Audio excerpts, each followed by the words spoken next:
I'm trying to think how much I weighed back then. This was one of my leaner times in my life. So I was probably a brisk 550 roughly back then.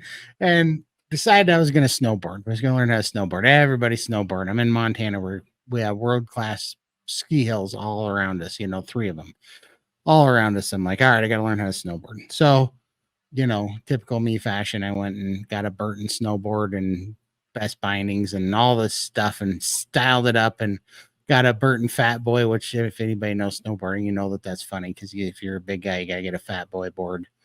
And so I got a Burton Fat Boy.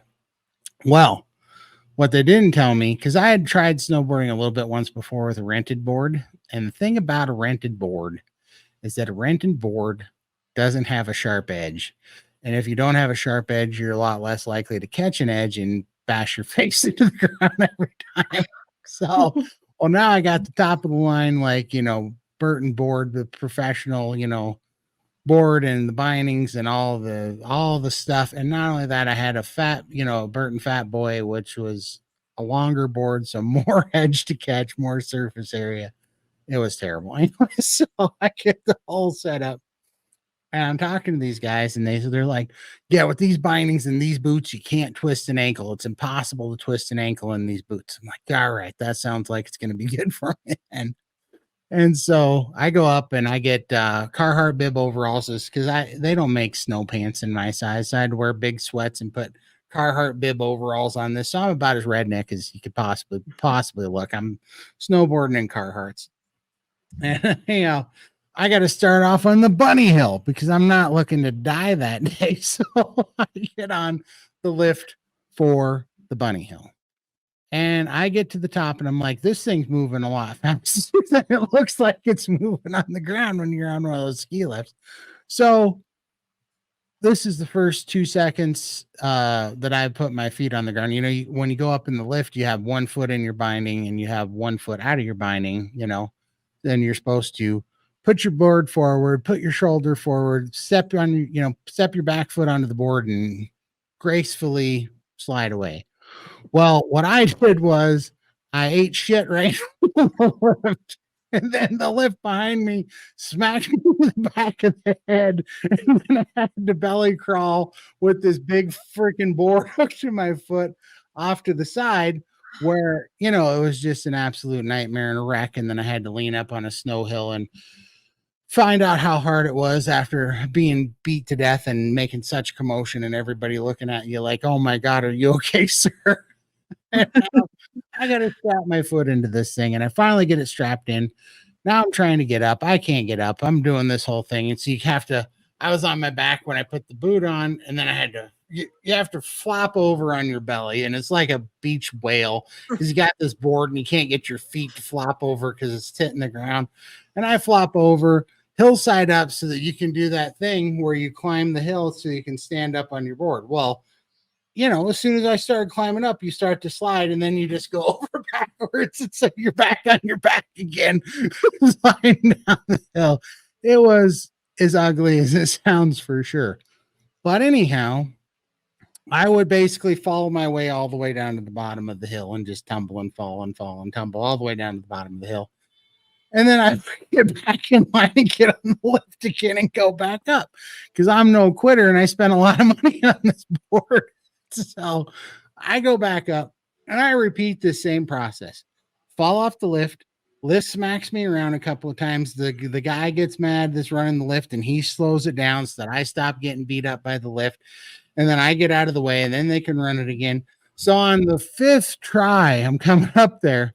And I'm like, oh, here we go. And basically at this point, I'm just closing my eyes and flopping out of the lift like a fish and just resolved with the fact that I'm eating shit and try to get out of the way as fast as possible so I can figure out how to get on my feet and get down the hill.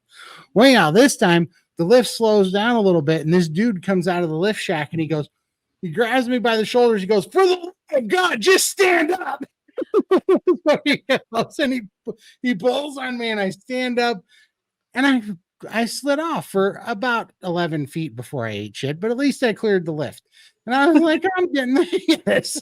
So I fall all the way down the hill. I get back up. This is like my seventh time doing this that day now, and everything hurts. But actually, everything hurt on round five. Now everything's just numb. I'm cold and wet, and I wasn't wearing snow pants. I was wearing Carhartts, and that's not waterproof. So everything's cold and frozen and wet, and I'm pretty much blue and numb, which is making things better because I don't know how much anything hurts. But this dude comes up and he's like, dude, I'm a snowboard instructor, and like, dude, you're like, you have no give up in you. So I commend you. He goes, I'm gonna give you a free lesson today because I can't watch you fall down this bunny hill one more time. So he goes up with me. We get off the thing. He keeps me standing up. I actually make the first successful like landing off this lift that I'd made. We get up to the top, and this dude, I always tend to look because I've been heavy my whole life. I was 600 pounds when I was 14. I was always a stout kid. And so I've got a pretty big frame under me. So I don't quite look as heavy as I actually am most of the time. And I say that because this dude with the long hair, he only weighs like 165 pounds. And this is my instructor. And one dude was the funniest thing I've seen yet today snowboarding was this dude starts going down with me, and he doesn't, going down the hill, and he's teaching me how to like point with your shoulder and, all this stuff. But inertia is the thing, right? And I start picking up a lot of speed because this is the long, I haven't stayed up more than, 13 consecutive linear feet in a row. And now we're picking up a great amount of speed. And he's like, all right, you got to roll back. You got to look over your back edge. You got to slow this down. You got to plow. You got to plow. And he's telling me all this stuff. And I'm not like, dude, I don't know. And now we're both catching speed. And this is a problem because you shouldn't catch this much speed on a bunny hill. It's because there's a snow fence at the bottom of the bunny hill. Well, they don't think anybody's going to be able to pick up this amount of speed that the snow fence is going to be a problem. Well, when you're doing Mach 40 because you happen to weigh 550 pounds, the snow fence is not far enough away. So we're going straight toward the snow fence. We're about to plow through this thing, and I have no ability to stop. So this little snow instructor dude flips around in front of me, and he turns us both sideways, and he's got his hands on my shoulders like this, and he's got his board straight out. Well, if you've ever seen a snowplow going down the highway with the rooster tails coming off the blade, that's what this dude's snowboard looked like. I'm plowing snow all the way down this little hill because we got to going so fast. And it's just a rooster tail of snow coming off of both sides of this dude's board. And his little red face is sitting there just trying for all he's worth. And he's just screaming. And he's like, for the love of God, dig in your back edge. Dig it in. And because we're coming up to the snow fence at a rapid speed. And anyhow, I'm sitting there, and finally I'm laying back, and I'm like, I'm just going to have to fall on my ass and try to slow myself down so I don't go through the snow fence. So I just lean back and lock my legs. And luckily, between him and me doing that, we just pushed up against the snow fence and stopped. We just didn't bust through it and make an awesome video. That would have been great. But it was hilarious. And then that happened. And I go back up a couple more times with this dude, and then I'm getting pretty good. And I'm actually able to make it all the way down the hill and stop and do switchbacks there. And so now I'm doing pretty good, and I'm feeling like I got this. I go back up to the top. That's when the kid had saw all this, and I'm sitting there, and I'm just getting started. And this little tiny kid that's about 2 feet, his skis were longer than he was tall. He was the tiniest little dude on that ski hill. And that was when he looked up and he said, "Don't fall on me, mister." I just started laughing so hard because he saw me eat shit all day. And now I'm sitting next to him, and he's scared for his life, and as he should have been. But anyhow, I'm feeling pretty good now. And I feel like I got a little bit of, I got to save some face because I've just eaten shit down this mountain 9 times, and now I can turn. So I'm a pro now. So I just let it out, I point it straight down, and I'm cutting back and forth, and I really feel like I got this thing. And then about halfway down the mountain, I caught an edge doing Mach 45.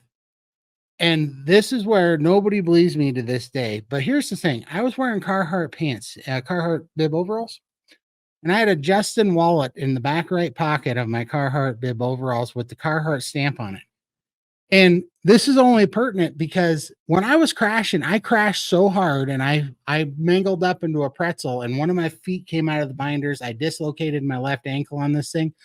But at some point during the crash, I saw my own wallet in my pocket. I was looking at my ass at some point crashing down this hill. I was looking at my ass. And when I hit the bottom, the first thing that they said, because everybody came rushing up and they're like, "Are you okay? Are you okay?" And I said, "I saw my own ass." That was the first thing I said was, "I saw my own ass." Because I just remember thinking when I was just cartwheeling down this hill, I'm like, "How did I see my own wallet? I must be dead. I'm dead. If I saw my own wallet, everything's broken. I'm just mush. I saw my own ass. There's no way I'm coming back from this." I thought I was dead for sure. 100% I was dead. And I come down to the bottom, and yeah, when they came up to me, the first thing they said was, "Are you okay?" And I said, "I saw my own ass." And they were like, "Oh no." And they hauled me out of there in one of the stretchers, and I dislocated my ankle.